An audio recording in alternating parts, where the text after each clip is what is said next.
நம் ஆண்டவர் இயேசு கிறிஸ்துவின் நாமத்தினால் மகிழ்ச்சியும் சமாதானமும் நம் அனைவரோடும் இருப்பதாக.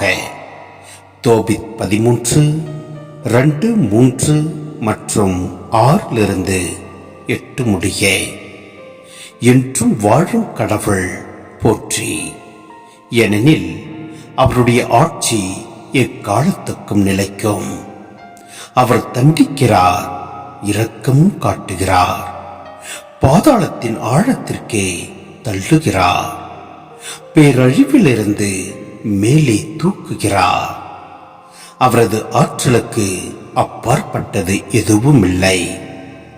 இஸ்ரேல் மக்களே, வேற்றினத்தார் முன் அவரது புகழை அறிக்கையிடுங்கள். ஏனெனில் அவர் அவர்களிடையே உங்களை சிதறடித்துள்ளார். நீங்கள் உங்கள் முழு உள்ளத்தோடும் முழு ஆன்மாவோடும் அவர் பால் திரும்பி அவர் திருமுன் உண்மையுடன் ஒழுகினால் அவர் உங்கள் பால் திரும்புவார். தமது முகத்தை உங்களிடமிருந்து என்றுமே திருப்பிக் கொள்ளார். உங்களுக்கு அவர் செய்துள்ளவற்றை இப்பொழுது எண்ணி பாருங்கள். நீதியின் ஆண்டவரை போற்றுங்கள், வாயார அவரை அறிக்கையிடுங்கள். என்றும் உள்ள மன்னரை ஏத்தி போற்றுங்கள். நான் அடிமையாய் வாழும் நாட்டில் அவரை போற்றுவேன். அவருடைய ஆற்றலையும் மேன்மையையும் பாவ நாட்டமுள்ள இனத்தார் முன் அறிக்கையிடுவேன்.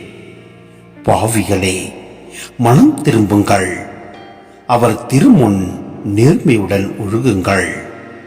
ஒருவேளை அவர் உங்கள் மீது அருள் கூறுவார், உங்களுக்கு இரக்கம் காட்டுவார்.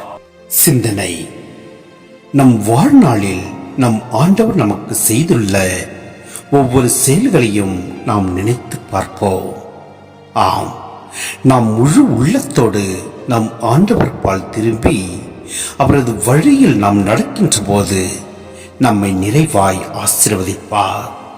அவர் நம் மீது இரக்கம் காட்டுவார், அவரே நம்மை வழிநடத்தி செல்வார். எனவே நம் உள்ளத்தின் ஆழத்திலிருந்து நம் ஆண்டவரை போற்றுவோம். அவரோடு நாம் ஒன்றித்து வாழ்வோம்.